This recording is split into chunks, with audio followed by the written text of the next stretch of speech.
नमस्कार, हरियाणा न्यूज देख रहे हैं आप। मैं हूं आपके साथ केशव कुमार। आज एक सवाल किया राज्यसभा सांसद और कांग्रेस नेता दीपेंद्र हुड्डा ने कि क्या देश में अनाज संकट है। क्या आज देश के किसान केंद्र सरकार की नीतियों से खुश नहीं है। यह सवाल इसलिए किया क्योंकि राज्यसभा सांसद दीपेंद्र हुड्डा ने किसानों के मुद्दों को लेकर आज सरकार को खूब आड़े हाथों लिया।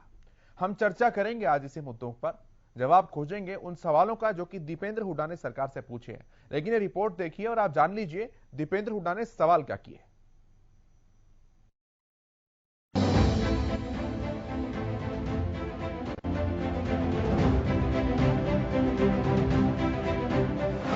किसान बहाना, सरकार निशाना।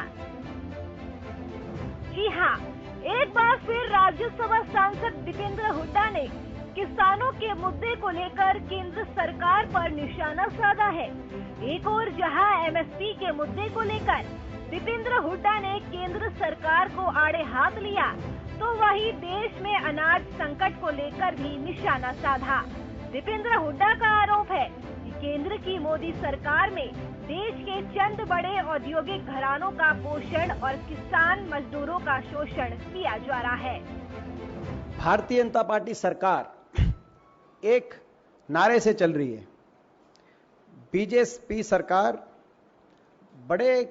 चंद बड़े औद्योगिक घरानों का पोषण और किसान मजदूर का शोषण, ये इनका ध्येय बन गया है। कुछ बड़े औद्योगिक घरानों का पोषण और किसान मजदूर का शोषण। एमएसपी व्यवस्था और पीडीएस प्रणाली में जो आज ये चुनौतीपूर्ण परिस्थिति बनी है, ये इसी इनका जो ध्येय है उसका नतीजा है। हुड्डा ने आरोप लगाया कि केंद्र सरकार ने पहले गेहूं को अन्य देशों में भेजना शुरू किया, उसके बाद फिर उस पर रोक लगा दी। इसके साथ ही उन्होंने ये भी कहा कि उत्तर प्रदेश, मध्य प्रदेश और गुजरात समेत ऐसे कई राज्य हैं जो केंद्र सरकार से गेहूं की मांग कर रहे हैं, लेकिन राज्यों की मांगों को पूरा करने के बजाय केंद्र सरकार देश के कुछ खास औद्योगिक घरानों को फायदा पहुंचाने की कोशिश में जुटी हुई है। वहीं उन्होंने ये भी कहा कि अब तक बीजेपी सरकार किसानों की आय दोगुनी करने की बात करती थी, लेकिन अब बीजेपी का कोई भी नेता इस मुद्दे पर बात करने से बच रहा है। अब ऐसे में सबसे बड़ा सवाल ये उठता है कि क्या दीपेंद्र हुड्डा इन मुद्दों को उठाकर किसानों को साधने की कोशिश में जुटे हुए हैं। हरियाणा न्यूज के लिए ब्यूरो रिपोर्ट।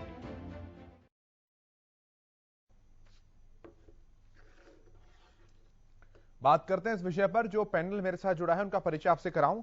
हमारे साथ कांग्रेस के प्रवक्ता केवल ढींगरा जी जुड़ चुके हैं। भारतीय जनता पार्टी की तरफ से अपना पक्ष रखेंगे भूपेंद्र सिंह गहलावत साहब। स्वामी इंद्र भारतीय किसान यूनियन के नेता हमारे साथ जुड़ चुके हैं और अमित तिवारी वरिष्ठ संवाददाता न्यूज रूम से हमारे साथ मौजूद हैं। बहुत स्वागत है आप सभी का हरियाणा न्यूज पर। पहला सवाल केवल जी मैं आपसे ही कर रहा हूं, आज ये कहां से अचानक से किसानों के मुद्दे को लेकर दीपेंद्र हुड्डा आ गए। मुद्दा है किसानों का, मैं मना नहीं कर रहा हूं, लेकिन आज ये कैसा मुहूर्त निकला, अचानक से आए, प्रेस कॉन्फ्रेंस की और केंद्र की पिछली नीतियों को गिनवाने लग गए।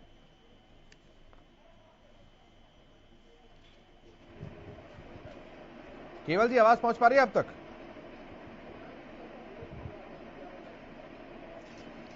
हेलो केवल जी सुन पा रहे हैं मुझे? आपको मेरी आवाज आ रही है? हाँ अब आ रही है आपकी आवाज सर। मेरा सवाल है आज।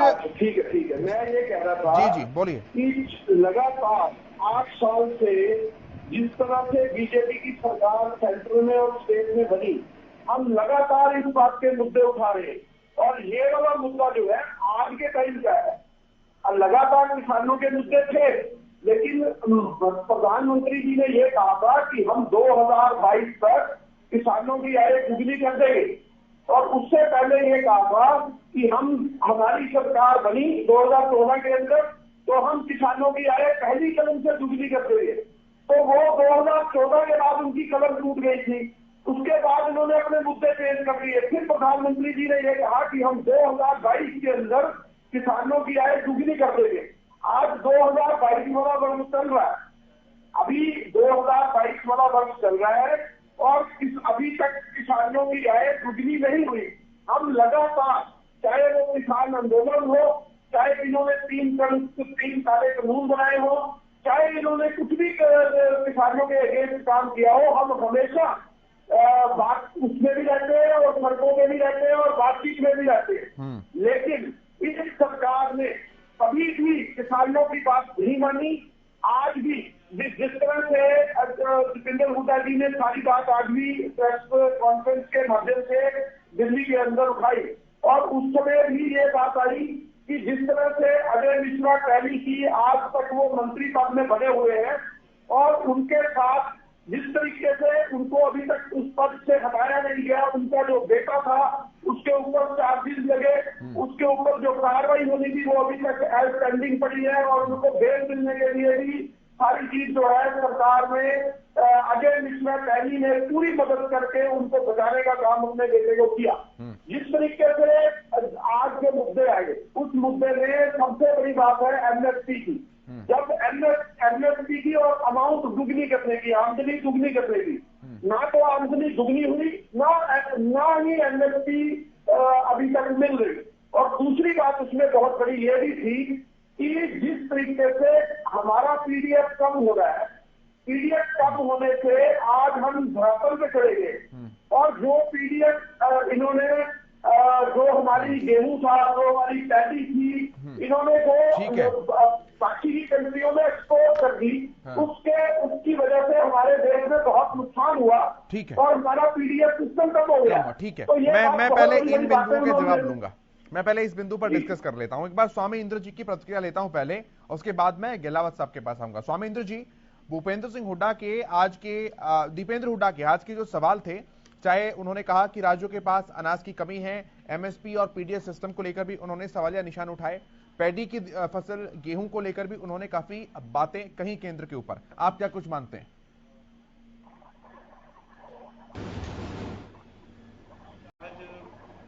कांग्रेस के एक वरिष्ठ नेता द्वारा ये सवाल उठाया जाना वाजिब है कि सरकार किस प्रकार से देश में काम करती नजर आ रही है। सरकार की कार्य क्षमता और कार्य प्रणाली के ऊपर एक बहुत बड़ा प्रश्न चिन्ह है। आपने देखा होगा हाल ही में प्रधानमंत्री ने गेहूं की फसल आने से पहले एक बयान दिया था कि अगर WTO आदेश करे तो भारत पूरे दुनिया का पेट भरने में सक्षम है। यानी सरकार के पास बफर स्टॉक था, क्योंकि सरकार, कोई भी सरकार पूर्व में तैयारी करके ही चलती है, भले वो भाजपा की सरकार हो, भले कांग्रेस सरकार हो। और ये अब तक ये चल रहा है कि सरकारें हमेशा 3 साल का 4 साल का अनाज अपने पास रखती हैं। तो भारत सरकार के पास पर्याप्त अनाज के भंडार थे। तो जब फसल आई, फसल आने के बाद सरकार के हाव भाव बदल गई। लगभग 30 से 40% जो फसल कम हुई हरियाणा प्रदेश के अंदर, उसी से सरकार ने आकलन लगा लिया कि देश के अंदर अनाज की किल्लत होने वाली है। यानी कि इसका मतलब ये हुआ कि सरकार ने जो बफर स्टॉक था, अपने चंद पूंजीपतियों को खुश करने के लिए उनको लस्टर लॉस में या खराब के नाम, दाने के नाम पर उन्हें आनंद फानन में बेच दिया, और उन लोगों ने बहुत अच्छा पैसा कूटा इसके ऊपर, क्योंकि जो रोक लगी एक्सपोर्ट के ऊपर वो बाद में लगी है। तो और सरकार ने 8 राज्यों को अंदर अनाज के अंदर फेरबदल किया, पीडीएस के अनाज देने में फेरबदल किया। जो गरीब तबका, जिसके लिए प्रधानमंत्री लाल किले की प्राचीर पर खड़े होकर बोलते हैं कि देश के अंदर 80 करोड़ देशवासियों को अतिरिक्त पीडीएस का अनाज दिया जाएगा। 5 किलो अतिरिक्त अनाज वो कहां से देने की बात कर रहे थे, क्योंकि उन पर आंकड़ा था कि हमारे स्टॉक में इतना अनाज पड़ा हुआ है। पर किसान की फसल, यानी कि सरकार ने खुद खराब की, क्योंकि किसान जो है आंदोलन कर रहा था। हाँ। बिल्कुल ही सरकार की तरफ से हुई है, सरकार की सोच समझी साजिश है। ठीक है। और आप देख सकते हैं कि जब मैं गहलावत जी से जवाब लेता हूं, फिर मैं अमित के पास आऊंगा। महीने आंदोलन का सरकार ने। भूपेंद्र जी जवाब दीजिए। नहीं, 2 मिनट बात सुन लेते, मैं कंप्लीट करता नहीं बात। मैं आ रहा हूं सर, ये मैं 10 सेकंड में बात कंप्लीट कर लेता हूं। बिंदु छूट जाते हैं ना, तो समय कम होता है और पॉइंट्स दर पॉइंट्स बात करते चले तो मिक्सअप नहीं होता सब, इसलिए मैं पॉइंट दर पॉइंट आ रहा हूं। आपकी भी बात का जवाब हो जाएगा और केवल जी की भी बात का जवाब हो जाएगा। पहले इस बिंदु पर जी गहलावत साहब। देखिए, जो पहले तो ढींगरा साहब ने बात कही और फिर किसान नेता ने जो बात कही, मैं उनकी किसी बात से भी सहमत नहीं हूँ। जहाँ तक किसानों की आय दुगनी करने की बात हुई, पीछे जो किसान एजिटेशन चला था उसमें कांग्रेस ने किसानों को गुमराह करने का काम किया था और एमएसपी की बात हुई थी। अब की बार इस सीजन में जो भी फसलें बिकी हैं हरियाणा में, वो सारी एमएसपी से ऊपर के रेट पर बेची हैं। कम से कम 1,500 2,000 के रेट हमने ज्यादा देने का सरकार ने इंतजाम किया। दूसरी बात मैं आपको बताऊं, जब ये यूक्रेन और इसका रशिया का युद्ध हुआ तो दो ही बड़े उत्पादन देश हैं जो उत्पादन करते हैं गेहूं का, रूस और भारत। तो वहां से जैसे पाबंदी हुई, जो हमारे से लोग अनाज खरीदते थे, चाहे हमारे पड़ोसी देश हों, जैसे बांग्लादेश है, नेपाल है, श्रीलंका है और अफगानिस्तान है, इसके अलावा जो दूसरे देश हैं जैसे इंडोनेशिया है, मलेशिया है, काफी लोग हमारे से गेहूं खरीदते थे। उनको उनको गेहूं की ज्यादा जरूरत हो गई थी क्योंकि रशिया से वो गेहूं रुक गया था। लेकिन जब हमको ये लगा कि कोई दिक्कत आ सकती है तो 13 मई को माननीय प्रधानमंत्री मोदी जी और उनके नेतृत्व वाली भारतीय जनता पार्टी की सरकार ने निर्यात पर रोक लगा दी। और दूसरी बात ये है, इनको फोबिया हो गया है तो कोई बड़े उद्योगपतियों का, कोई बड़े उद्योगपति हम एक दिन में तो लाए नहीं, ये कांग्रेस के शासन में भी वही थे और वही लोग आज हैं। किसी किस्म की कोई हमारे यहाँ 100% पारदर्शिता से हमारी सरकार काम करती है। हम किसी को कोई अलग से कोई फायदा पहुंचाने का काम नहीं करते। नियमों के अनुसार सारा हमारी पार्टी में काम होता है।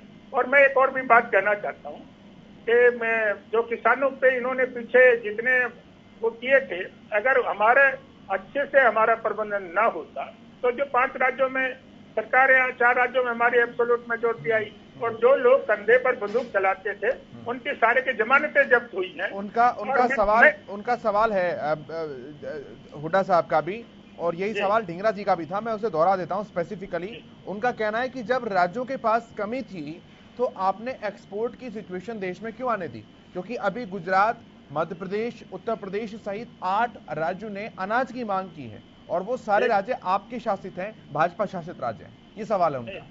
नहीं देखिए, ये जो देश के व्यवस्था की चिंता है, ये हमारी सरकार अच्छी तरह से सारी चीजें जानती है। सब चीजों का इंतजाम हमारी सरकार ने किया हुआ है। वो अपनी पार्टी का संभालने का काम करें, वो ज्यादा इस चक्कर में ना पड़े। उनको तो 29 और 30 और 31 की गिनती तो आती नहीं, 30-29 लोगों को तो वो संभाल नहीं सकते। वो 10 राज्यों की बात करने लग गए। हमारा जो मैनेजमेंट है, हमारी सरकार का जो मैनेजमेंट है, ये बहुत ईमानदार सरकार है। ये किसी के उसमें फायदा पहुंचाने के लिए कोई काम नहीं। गहलोत साहब, मैं एग्री कर रहा हूं, लेकिन ये सवाल तो पूछा जाएगा ना सर कि केंद्र भी तो राज्य से मांग करता है। मैं जवाब दे रहा हूँ। जितने भी राज्य हैं उन पर खाद्य की कोई कमी नहीं है, गेहूं की कोई कमी नहीं है। ये हो सकता है 1 आध दिन आगे पीछे हो जाए और जो जैसी जहाँ जरूरत पड़ेगी वो पूरी की पूरी सप्लाई देने का भारतीय जनता पार्टी और माननीय नरेंद्र मोदी की सरकार करेगी। इसमें किसी को कोई संकोच नहीं करना चाहिए और कांग्रेस को तो ये अपनी पार्टी बचाने का ये कर ले तो वही बहुत है।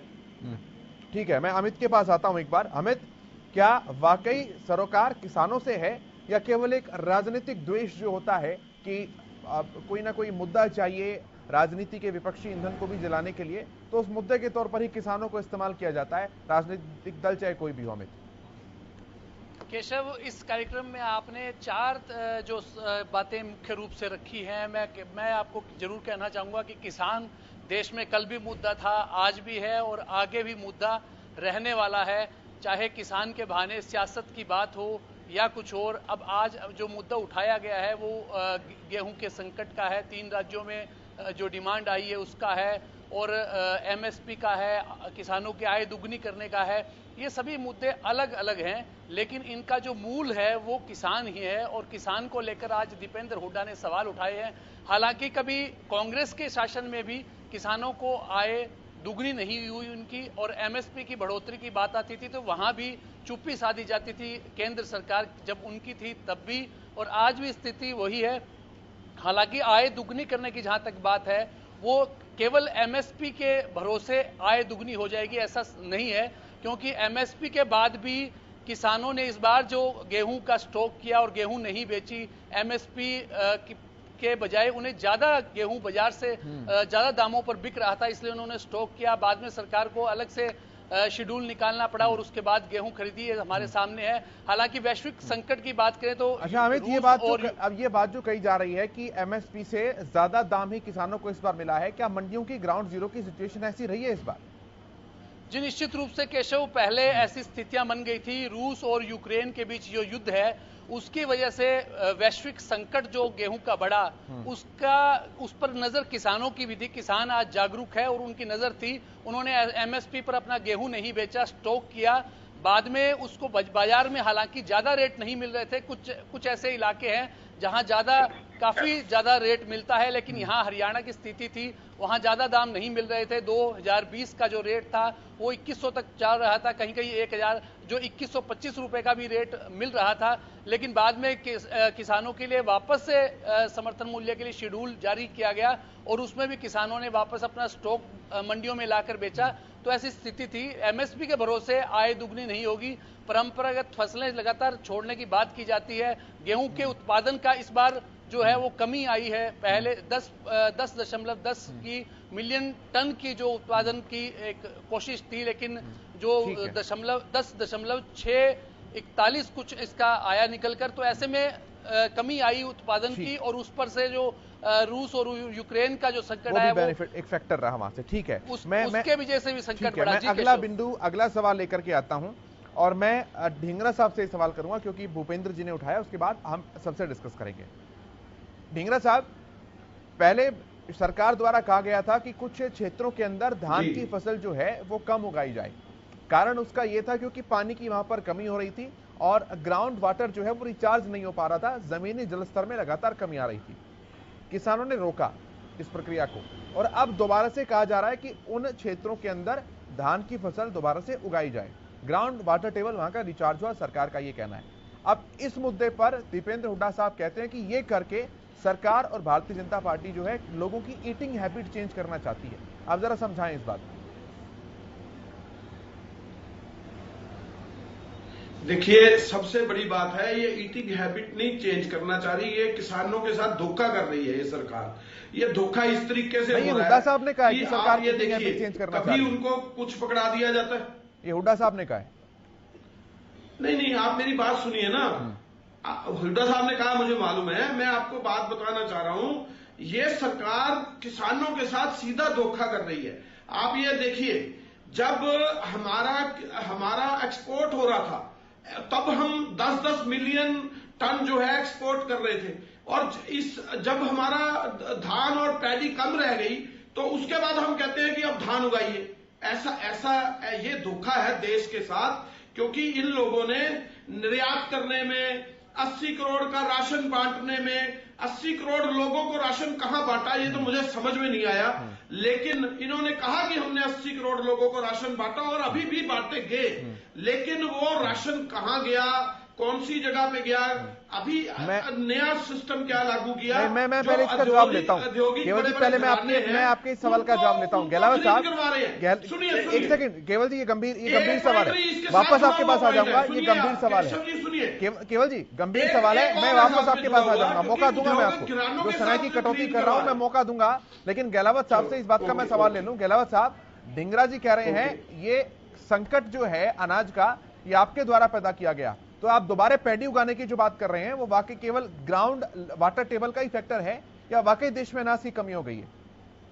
देखिए, जो भी उत्पादन होता है वो देश की जरूरत के हिसाब से उत्पादन होता है, इसमें कोई दिक्कत नहीं है। अगर गेहूं की ज्यादा जरूरत हो तो गेहूं का उत्पादन ज्यादा करना चाहिए, और पैडी का अगर ज्यादा है तो उसका ज्यादा करना चाहिए, दालों का ज्यादा है तो ज्यादा उत्पादन करना चाहिए।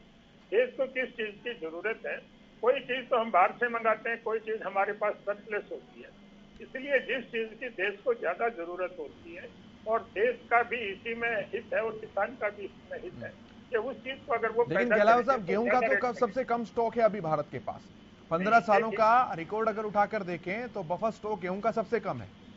देखिए, मैं ये कहता हूँ, पहले ये लोग आरोप लगाते थे कि गेहूं वहां रखा था वहां खराब हो गया, वहां रखा था वहां खराब हो गया, और अब ये कहते हैं स्टॉक नहीं है। ऐसी कोई बात नहीं, स्टॉक कम हो सकता है, लेकिन जरूरत के हिसाब से हमारे पास बहुत स्टॉक है और किसी भी किस्म की गेहूं की हमारे देश में दिक्कत आने वाली नहीं है। हाँ। ये निसंकोच रहे, ऐसा कुछ भी नहीं है। ये सारी बनाव की बात करते हैं। मतलब धान को उगाने और ना उगाने वाली बात जो है वो कृषि नीति का ही हिस्सा है, उसमें कमी जैसा कुछ नहीं है, ऐसा आप कह रहे हैं?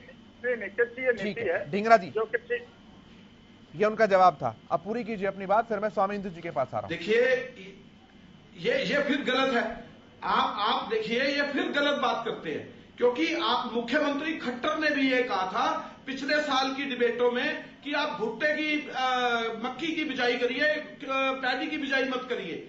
इस बार भी बोला कि आप पैडी की बिजाई मत कीजिए, आप दूसरी और फसलों की बिजाई कीजिए, उसके हम भाव आपको अच्छे देंगे, उसका हम आपको डबल रेट देंगे। लोगों को मूंगी बीजिए। ये देखिए किस तरीके से इन्होंने उल्टा पुल्टा करते हैं। असल में कभी कहते हैं हमारे पास फसल है, कभी कहते हैं नहीं है। ये किसानों के साथ कितना बड़ा धोखा है। उनकी फसल जो है औने पौने दांव पे फंस जाती है। जिस समय वो भुट्टा बीज लेते हैं, जिस समय वो मूंगी बीज लेते हैं, जिस समय वो कोई और चीज बीज लेते हैं, तो उनको उनकी फसल का भाव नहीं मिलता। जिस समय वो पैडी बीजते हैं तो उनको रोक लगाई जाती है कि आप पैडी मत बीजिए, इसमें पानी बहुत खर्च हो जाएगा, आप ये मत करिए, आप वो मत करिए। ये खट्टर साहब ने प्रयोग किया पूरे 8 साल। इसी तरह से प्रधानमंत्री ने प्रयोग किया पूरे देश के साथ। ये जो प्रयोगशाला इन्होंने देश को बना रखा है, इसी से ही किसान परेशान हो रखा है, इसी से ही देश परेशान हो रखा है। और बीजेपी मदमस्त चाल में सारा कुछ खराब करती जा रही है। औद्योगिक घरानों को फायदा देने के लिए जो मर्जी ये कर सकते हैं। ठीक है स्वामींद्र जी, रखिए अपनी बात।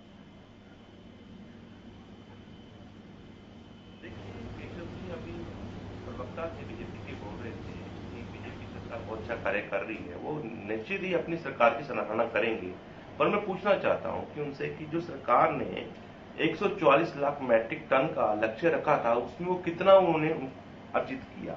क्या आज सरकार के पास मात्र 190 लाख टन जो है गेहूं का स्टॉक है, जिसमें सरकार का लक्ष्य है कि 100 लाख मैट्रिक टन जो है सरकार एक्सपोर्ट करेगी? ऐसे में वो देश के अंदर लोगों को अनाज पहुंचाने का काम कैसे करने वाली है?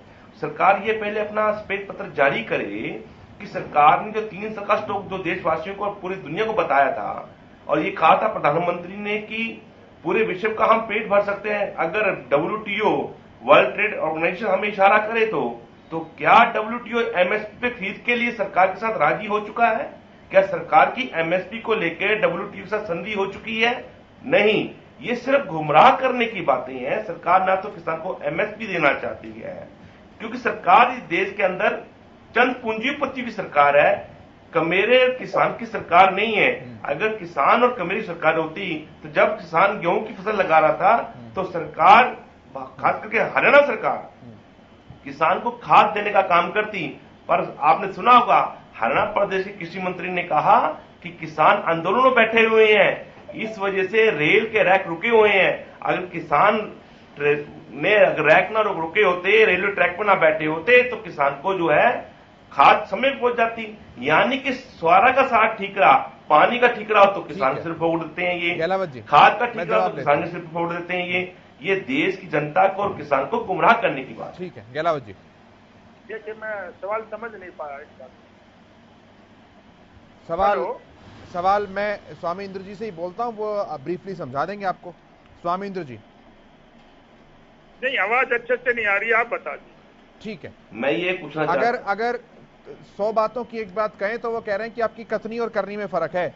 आप सपना लेकर के चलते हैं कि 100 लाख मीट्रिक टन आप एक्सपोर्ट कर देंगे, लेकिन पूरा का पूरा स्टॉक ही आपके पास 190 लाख मीट्रिक टन है। तो जब अपनी ही कमी रह जाएगी, अपनी खपत पूरी नहीं होगी, एक्सपोर्ट कहां से चलेंगे? कृषि नीति पर सवाल है सीधे सीधे।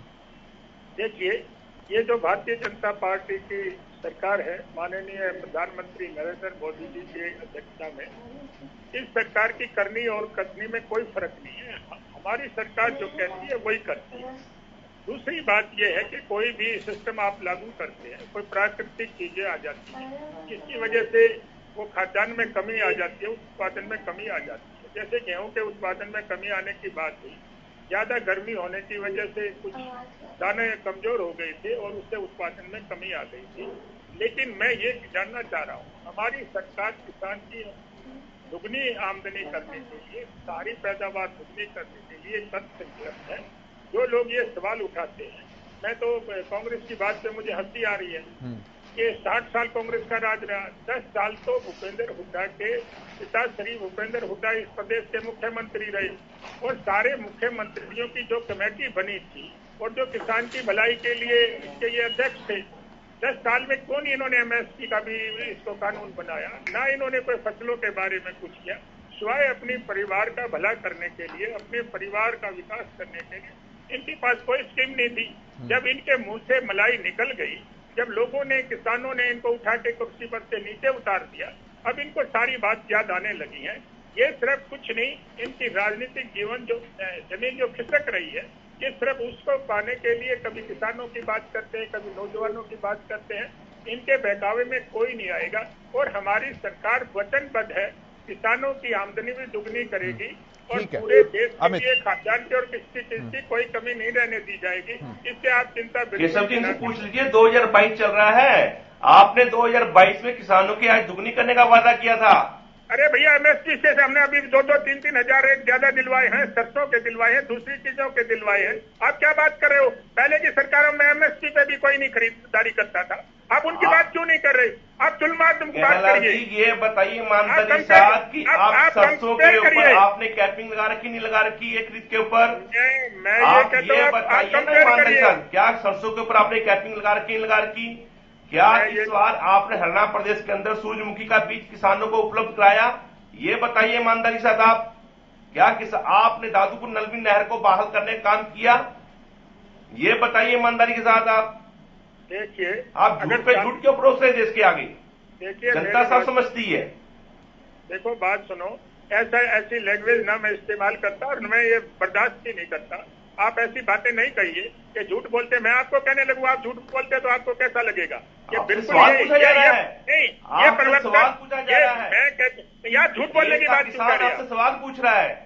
कौन किसान पूछ रहा है? सवाल किसान पूछेंगे तो किसान हमारे साथ है। मैं कहता हूँ किसान हमारे साथ है। किसानों ने अभी 5 राज्यों में चुनाव हुआ तो इनको मुंह भी दिखा दिया, ठीक है, इनकी असलियत दिखा दी। ठीक है, मैं अमित के पास आ रहा हूँ। अमित, एक फाइनल कमेंट जल्दी से दीजिए, ये डिमांड सप्लाई चेन के ऊपर और पीडीएस के ऊपर सरकार के पास व्यवस्था क्या कुछ?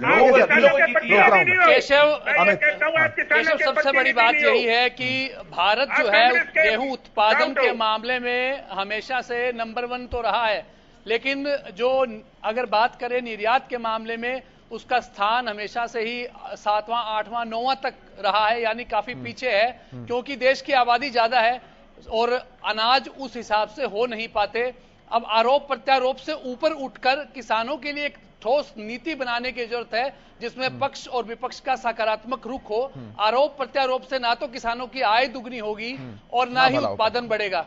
और दूसरी तमाम जो दूसरी फसलों की, लगातार आपने धान की बात भी छेड़ी, तो धान का जो तरीका है उसके लिए पानी की ज्यादा जरूरत रहती है।